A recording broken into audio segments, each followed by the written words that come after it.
If you've clicked on this video, you're probably thinking about moving to Portland, Oregon. And in this video, we're going to talk about what parts of Portland people are actually moving to and why. So if you want to learn what parts of the city are doing really well, or rather, what parts of the city are going to be more competitive, where homes are selling quicker and at a higher volume, and what parts of the city maybe it's not so hot, stay tuned to learn more.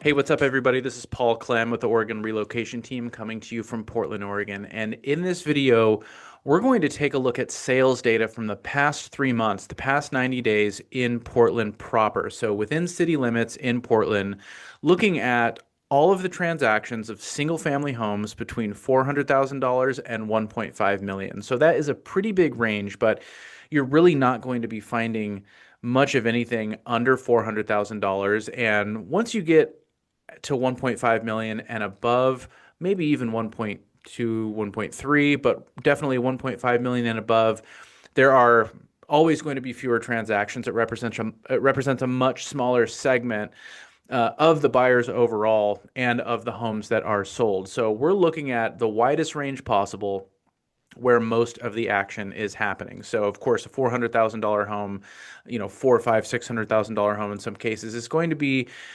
1,500, maybe 1,200 to 2,000 square feet. It might be considered more of like a starter home or some home that you are moving into to downsize potentially, at least in that 400 to maybe kind of 550 range. Once you get over 600,000, at least in a lot of areas, you can get over 2,000 square feet or pretty close. You can get a home that might be moving up, if you're moving up like out of a condo, for example. So I digress. Up at that 1.5 mark, that's going to be not necessarily luxury, although that would definitely start to touch what we would consider luxury real estate in Portland. But those are going to be larger homes. Those are going to be bigger homes in nicer, definitely more upscale feeling areas of the city for the most part. So at any rate, in the last 90 days, there have been about 1,400 homes sold in Portland.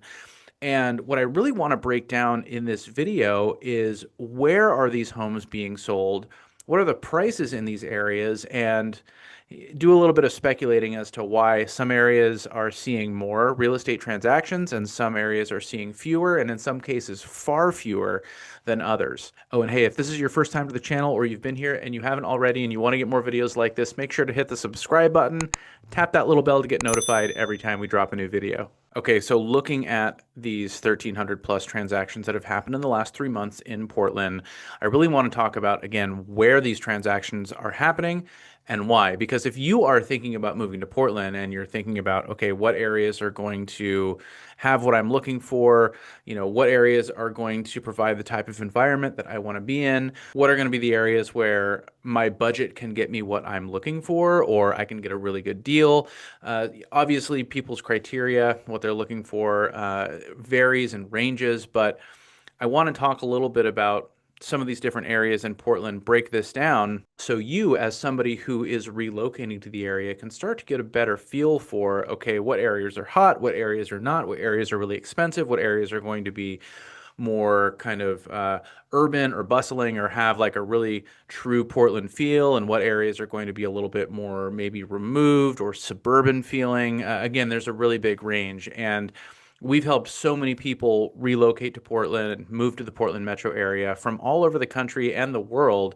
And so typically, the first conversation we're having is just getting to know what the vision is, what the criteria is, the needs, the wants, the must-haves, etc. And I think for anybody moving into an area that's new to them, it's hard to know even where to start in a lot of ways. So obviously that's why we make videos like this, so we can start to paint the picture a little bit.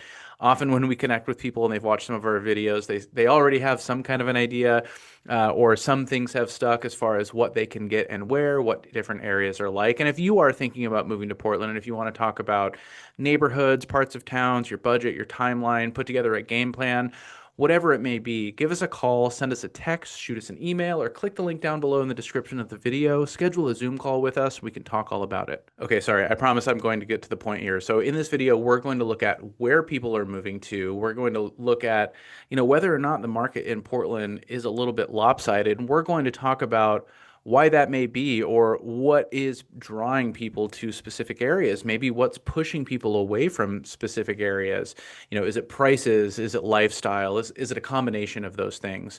So the first thing you need to know, and maybe you know this to some degree, but Portland is separated by directional addresses. So traditionally, or historically, these were quadrants. So there was Northwest Portland, Southwest Portland, Southeast Portland, and Northeast Portland. And then you have North Portland, and then you have South Portland. Most recently, South Portland's only been around for a few years now. So Portland is actually separated into sextants. So you could have an address that is northwest, southwest, southeast, et cetera. And originally, I was going to break this down by neighborhood, and I like to get really granular when I can. But A, I didn't have the time, and B, AI just doesn't have the capacity yet to make those connections based on the address, unfortunately. So we're going to break this down by sextants, or these regions of Portland, and I think that's probably more beneficial, for somebody outside looking in, still getting to know the area. Let's just look at some of the regions, what the differences are, and how the market is doing in each sextant in Portland. Okay, so if we pull up a chart looking at real estate transactions over the past 3 months, again, there's about 1,300. I think it was 1,329 to count from. We have Southeast with 484, representing 36% of total transactions and a median sale price of $575,000. Northeast, second most, $379,000. Representing 28%, 29%, median sale price of $629,000. Southwest Portland, 226 total sales, representing 17% of total sales, and a median sale price of $720,000. So almost $100,000 more than Northeast Portland and Southwest Portland. We'll talk a little bit more as to about why that is. North Portland, 161, 12%. Total share 565, so the lowest in terms of median sale price. North Portland. In Northwest Portland, only 30 transactions, about 2.5% of the share, $900,000 median sale price. Again, we're going to talk about all this as to why these numbers are the way they are. So South Portland, 11 transactions, less than 1%, $684,000 is a median sale price. East Portland is going to be homes on East Burnside, probably in Laurelhurst, I would think. So that's a unique one.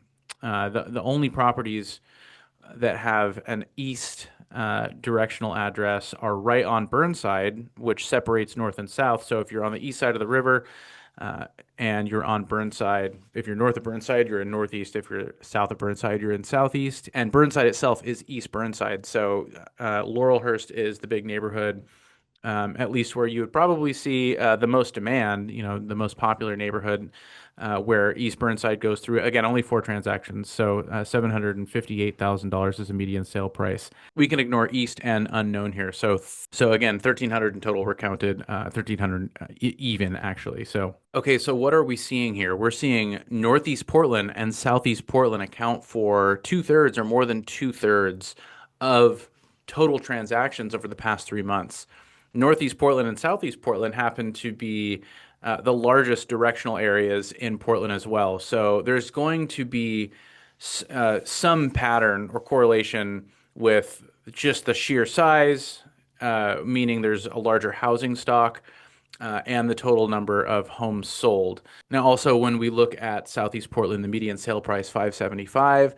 That's obviously on the more affordable side when you look at median sales prices across these different areas of Portland. So affordability is definitely going to come into play there. You see that trend with North Portland too, I think. So South Portland, really small area, only 11 transactions. Not a huge surprise. Again, we'll talk a little bit more about that. But Northwest Portland is the one that really, really stands out here with only 30 transactions. Obviously, it's the highest priced area by a significant amount. But it is a very nice and historically very desirable place to be. So when you compare sales and the size of these different areas and kind of again historically like what people are looking for typically, at least different market segments, there definitely is some unevenness. We are seeing some trends here, and I want to talk a little more about that. So we are seeing this breakout effectively right in line with the size of these different directional areas. So Northeast is probably the biggest. It is second in terms of sales volume. Southeast is first sales volume, but probably second in terms of size, and they're really about the same size. Similar density, similar makeup as far as commercial development and residential areas. So not surprising to see those one and two. Southwest Portland is going to be the third largest directional area and represents that third place spot for total sales as well. North Portland fourth, again, and fourth, and then down the line Northwest and then South Portland. But it's the way some of these numbers are skewed a little bit that I think is a little bit surprising, again, especially when you look at Northwest Portland. Now, there are some things to consider here. Supply is going to drive everything here, right? So how, for houses to be sold, they have to come up for sale. And there could be, especially looking at a 3-month trend, there could just be a stretch where, there's not a lot of homes in a particular area going up for sale. However, the 3 months that we're looking at happen to be the busiest time of the year. Sales volume, the number of sales transactions happening, is at a historic low in the past couple of years because of high interest rates and other factors there that we're not going to talk about in this video. But one thing to think about is that when you look at Northeast and Southeast Portland, you're probably seeing higher turnover on average, where, the average number of years somebody spends in a home is probably less than the average number of years somebody spends in a home in Northwest Portland and Southwest Portland. I don't want to generalize too much necessarily, and there are great, family-friendly neighborhoods, a lot of families that live on the east side, whether that's from North Portland, Northeast Portland, down to Southeast Portland. Southwest Portland and Northwest Portland tend to be more suburban and tend to be more homogenous in that way, as far as probably a higher share of homes that are occupied by families. And, because of that, you're probably seeing less turnover in these areas overall. So it very well could be the case that if you looked at any snapshot of time, that will factor in where there's less turnover, so fewer sales by some factor in these areas because there is potentially less turnover. I think one trend here overall, if you're looking at Portland, the metro area, and the rest of the country for that matter, as it pertains to the real estate market, is affordability. Because interest rates are so high, anyone financing at least is paying a much, much higher monthly payment than they were 3 years ago, 4 or 5 years ago. And because of that, houses are sitting longer, fewer transactions are happening. And I think people are accounting for taxes more than they were when interest rates were at 2 and 3%, even 4 and 5% probably for that matter. So when you look at Northwest Portland in particular being the highest priced area, $900,000 is a median sale price, at least for the last 30 transactions over the last 3 months. But that's pretty consistent with what you would see if you stretch that out over 6 months or a year. Either way, these are neighborhoods in Northwest Portland that are already going to be higher priced. So if people are stretching to afford these homes, and now all of a sudden you have higher property taxes and new income taxes that Multnomah County has imposed Multnomah County and Metro as well.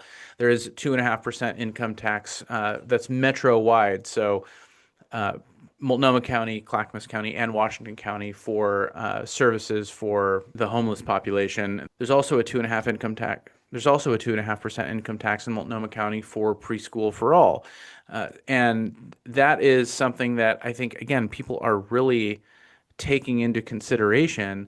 Now, there are income thresholds for those taxes, but a lot of people who are moving into Northwest Portland in particular, where you have that much higher median sale price, are a much higher percentage of buyers in Northwest Portland probably are hitting that threshold where that income tax comes into effect. Now, you might say, what about Southwest Portland, which is also higher in terms of a median sale price than some of the other directional addresses in Portland, directional areas in Portland? Well, I think it's still the case where in Southwest Portland you're looking at $720,000 median sale price, whereas in Northwest again it's 900. So there's some threshold in between 720 and 900 where the demand starts to plateau based on affordability or what people want to pay. It might not be a matter of actually scraping together the dollars necessarily, but again, because somebody's house payment is going to be so high as it is right now, they're just really factoring in the taxes, I think. I mean, you could say in Southwest Portland too, there's a lot of older neighborhoods. Older neighborhoods tend to have a little bit lower property taxes. In Northwest Portland, you have Nob Hill, Northwest 23rd, that area where you have these really cool old historic homes with super low property taxes, at least for the most part. But then you also have Forest Heights and a lot of, really, really nice newer developments kind of up the hill and up and over the hill in Northwest Portland, 90s builds and on, where these property taxes are going to be a lot higher. Sometimes on $1 million home, you might see a $20,000 annual property tax, or at least as of 2025 this year, $20,000, something like that. I think something this is signaling too is that, when you're looking at, okay, yes, Northeast and Southeast Portland are larger, so it makes sense that you're seeing more homes selling in those areas. But Northeast and Southeast Portland really represent Portland. I think if you're moving to Portland and you want to be in an environment that I think for most people, if you think of Portland, would be what you would envision in Northeast and Southeast Portland, in particular, close in Northeast and Southeast Portland. So inside of 82nd, really maybe even like inside of 60th between the river and again about 60 or 80 blocks going east. Really, really dense. Again, a lot of residential developments. Again, there's a lot of homes packed in pretty tight in these areas, and you have all these really cool entertainment districts and these commercial corridors like on Hawthorne and Division and Belmont and Stark, some of Burnside. You have Northeast 28th and Kearns. You have Alberta. You have over in North Portland, which is pretty close to most of Northeast Portland, technically North Portland. You have North Williams, North Vancouver, in the Boise Elliott area, and then you have North Mississippi. So there's so much going on, and everything that again, that's great that Portland has to offer as far as great restaurants and breweries and coffee shops and boutique shops and all this cool stuff that you would want to get out and do as far as entertainment is right there in that close in East Side area, again in Southeast and Northeast Portland. So I think what we're seeing to some degree is that a lot of people moving to Portland want to be in an area where they get the Portland experience overall. If you're in Northwest Portland, even if you're up on the hill, you can drop down to Northwest 23rd pretty easily. If you're in Southwest Portland, you can get to the east side very quickly. And in Southwest Portland, you have Multnomah Village, which is a really cool little entertainment area too. A little quieter, a little more laid back. But again, you still have great access to the east side. It's not like if you lived on the west side of the river, you couldn't get to the east side. It's more like if you live on the east side, kind of outer, maybe 60 blocks, 80 blocks and east, it gets a little harder to get to the west side, but Portland extends really far east, like almost 200 blocks. On the west side of the river, Portland only extends about 80 blocks or so. So anywhere on the west side in Portland, you can get into downtown or over to the east side pretty easily. And you know what? I think something that's another really interesting consideration here is that when you look at where people are buying homes in Portland, it's not necessarily downtown Portland, right? But a lot of this inner east side, very easy to get into the city, and a lot of, say, some of the things that create negative headlines about Portland is pretty evident and in some ways in your face in this east, on this east side in Southeast and Northeast Portland and North Portland too, but we're still seeing these as the areas where people are moving to the most. These are where most of the real estate transactions are happening. So, I don't know if obviously obviously people have different tolerance levels for things that they may see or come across on a day-to-day basis. And, it's very likely the case that people who are moving to Portland and moving to Southeast and Northeast Portland aren't necessarily as turned off by some of the elements that can come with living in a denser, more urban area.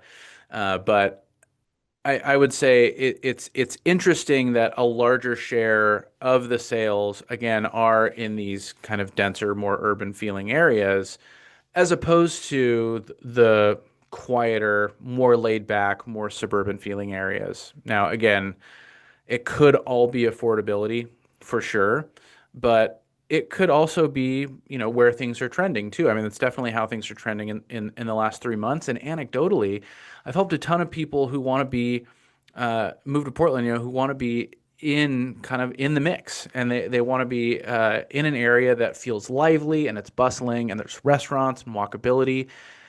I mean, you're going to get that in Southeast and Northeast Portland far more than you will in any other area of Portland. Again, when I say the East Side and I say Southeast Portland, Northeast Portland, don't let me forget North Portland. That's certainly in the mix as well. And North Portland was actually the most affordable on this list and represented a pretty significant chunk of the sales volume, 12%.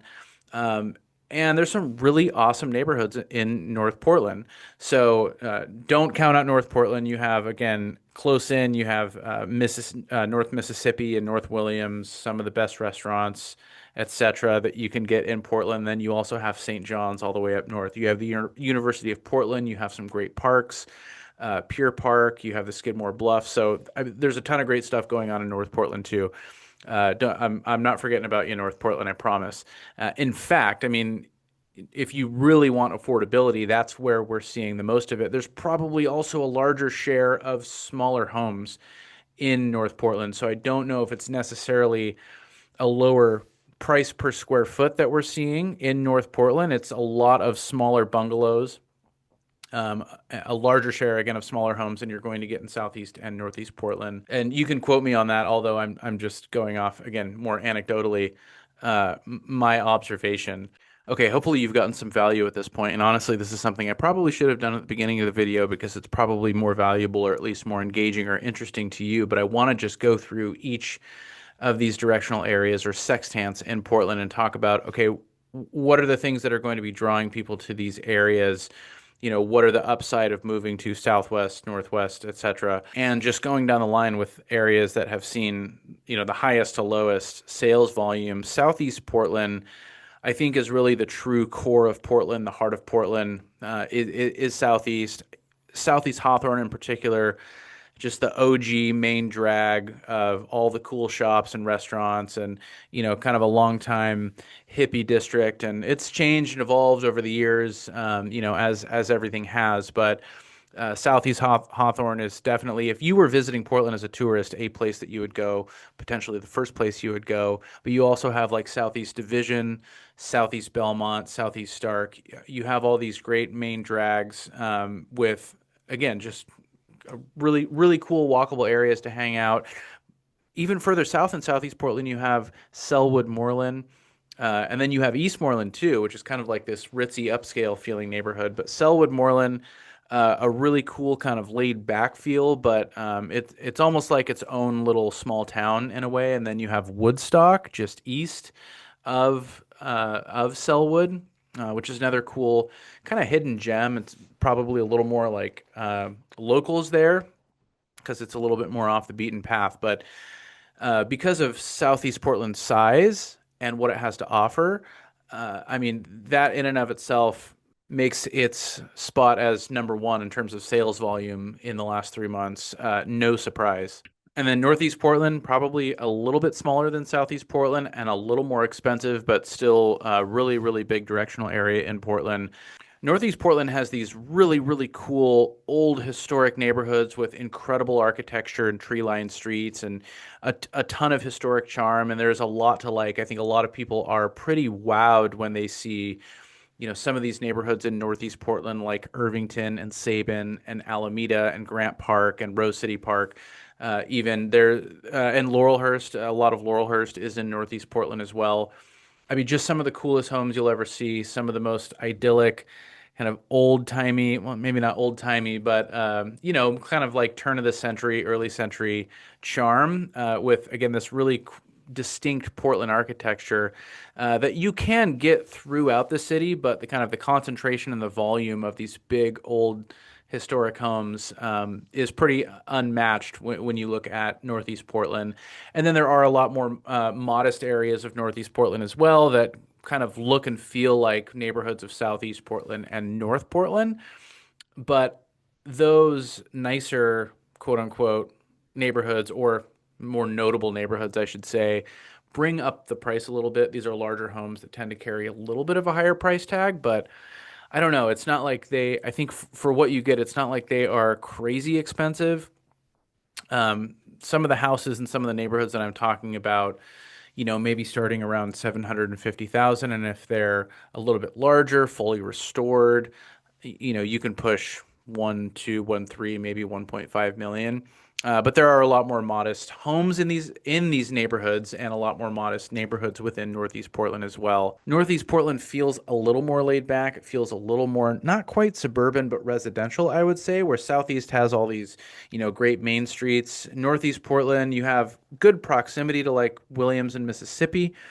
Uh, and then the Alberta Arts District is kind of planted right in the middle of Northeast Portland. And Alberta Arts is, as good as it gets, one of the coolest neighborhoods in Portland for sure.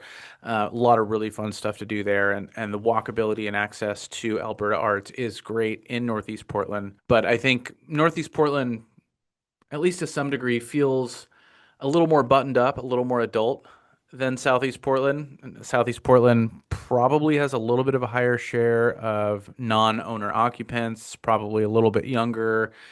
There's probably a little more partying going on, just with a higher volume of bars and these entertainment districts and things like that. So again, just more observational. But again, no surprise that a lot of people are still moving there. Gosh, and then you look at Southwest Portland, which downtown Portland, most of downtown Portland at least, is Southwest Portland. So we're not talking about the downtown urban area, but if you get up and over the hill into Southwest Portland, you're really kind of in your own little bubble. You're in your own little world out there, but you're into the city, let's say, in maybe as few as short as 10 minutes, probably not much longer than 15 minutes, no matter where you are in Southwest Portland. So Southwest Portland has really great access to all of the great things in Northeast, Southeast Portland. North Portland gets a little bit far, but it's not too crazy. But or just getting downtown into the city. But Southwest Portland, I think, like we've talked about, is a very suburban feeling, and you have Multnomah Village right at the heart of it. So that's nice to have. You can still go out and get some great local food and tap room, brewery, stuff like that, shops. So you have that element to some degree, but if Southeast Portland is younger and North Portland is a little more buttoned up or adult, Southwest Portland is, leaning a little more like boomer style, and it probably is the oldest area in terms of age demographic. I am completely guessing, but if anybody wants to check me on that, you can leave a note in the comments. I would be interested in knowing. Southwest Portland, unlike the east side of Portland, is not laid out on a grid, so you have these winding, meandering streets and rolling hills, and these elevation changes and dense wooded neighborhoods, a lot of big parks. So this is where I grew up. So I love Southwest Portland. I think for somebody looking for that type of environment, it is a great place to land. But in some ways, it couldn't be more different than what you get on the east side, even again, just 10, 12, 15 minutes away. Another thing about Southwest Portland is you probably have the largest lots in Southwest Portland, whereas the more urban areas on the east side in particular are much, much more dense. And that's only going to get, I don't want to say worse, but because we want to see more housing available.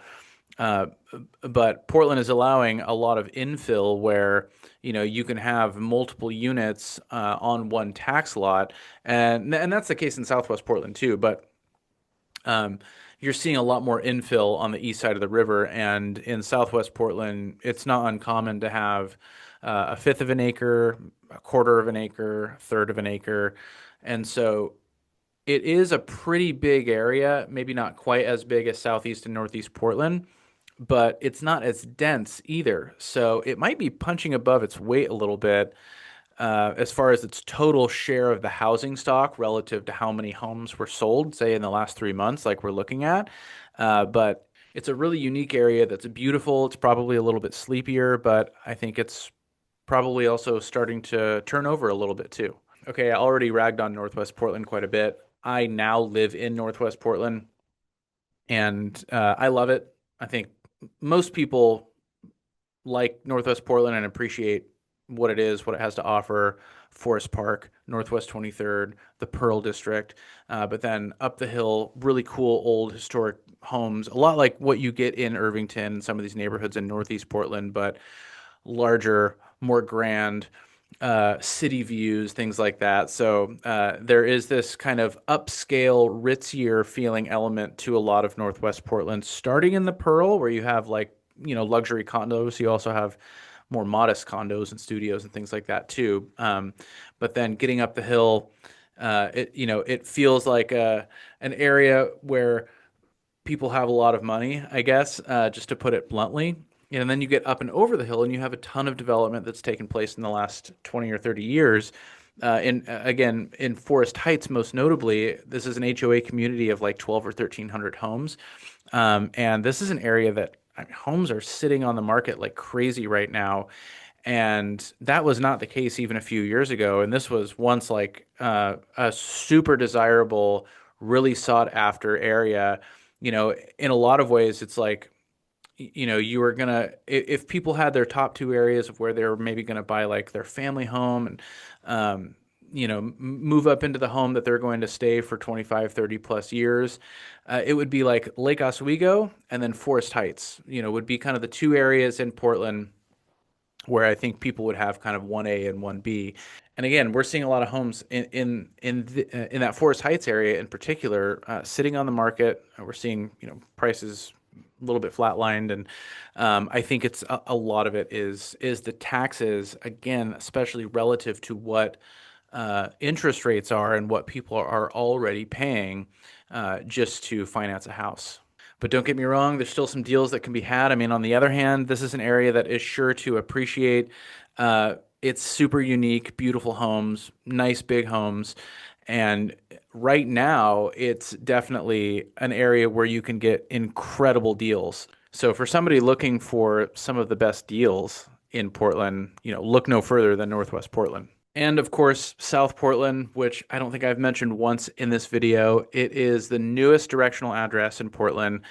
There's really only a couple of neighborhoods in Portland city limits, and then you have Dunthorpe, which is unincorporated Multnomah County. It's a Portland address, super high concentration of wealth, definitely like a who's who type area. Really beautiful, arguably the most beautiful, nicest area in Portland and maybe all of the metro area, depending on what you like. But I think people could make that argument. But either way, Dunthorpe's address is South Portland as well. But if we look at South Portland, again, within Portland city limits, you have the South Waterfront, kind of the newest addition to the skyline, some condos there. You have OHSU has buildings there. That's where they will build an MLB park if Portland gets an MLB team, which it's looking like we will. And the city just approved, I think, $800 million toward a construction project to put the baseball stadium right there south of the Ross Island Bridge on the south waterfront. But in South Portland, you have Lair Hill and then you have John's Landing, two really, really cool neighborhoods. A little quieter, a little more laid back. There's definitely restaurants. It's not as lively or bustling as some of the areas on the east side of the river by any means, but like an older, nice established neighborhood with definitely some character and great river access to Willamette Park. Anywhere you lived, in particular in John's Landing, you could walk to Willamette Park and walk along the path along the river, or there's a boat ramp if you have a boat, or kayaks, paddle boards. So that's a really cool perk of living there. And South Portland, I think there was only like 11 homes sold in the last 30 days. So I don't know if that is a product of demand so much as it is just, again, a smaller housing stock, because these are much smaller. This is a much smaller area overall. And you can get a little bit larger homes on average there too, which I don't know if you're necessarily getting a lot of super like luxury, nice upscale homes for the most part. They're going to be your kind of run of the mill Portland craftsman bungalows, things like that. But I think the median sale price was about $750,000, so a little bit more than Southwest Portland, but a small sample size too, with just 11 homes sold there in the last 30 days. But either way, this is really kind of a sleeper area that I really like to point out to people who probably see and read a lot of things online, silly videos like we make, or look at Reddit or whatever it may be. You probably don't see a ton about South Portland, but there is a lot to like: proximity, the type and style of homes, some cool bars and restaurants, access to the river, things like, all the things I just mentioned. So I think it's safe to say that the demand there is at least, relatively steady. Okay, so if you are thinking about moving to Portland and you're looking at these different parts of the city and like saying, okay, where the heck should we even start? Because we want this, but we also want this, and this area kind of has that, and this area doesn't, or vice versa. It is a lot to digest. It's a lot to break down. I think you can really be surprised about what you could get in a specific part of the city, compared to maybe what your expectation is. I find that people come into this process kind of wanting one thing, or thinking they want one type of area, and it ends up being, after some exploring and searching and touring, that it ends up that what they're looking for is maybe not quite where they expected. So if you're thinking about moving to Portland, and if you want to talk more about the different parts of the city, how these different areas are doing, the real estate market, are these going to be good areas for resale in the coming years? Whatever it may be, if you want to dig into this stuff a little further, give us a call, send us a text, shoot us an email, or click the link down below in the description of the video. Schedule a Zoom call with us. We can talk all about it. If this video is helpful, make sure to hit the like button. That helps us out a lot. And if you want to get more videos like this, make sure to hit the subscribe button and tap that little bell to get notified every time we drop a new video. As always, we really appreciate you watching, and until next time, we'll talk to you later.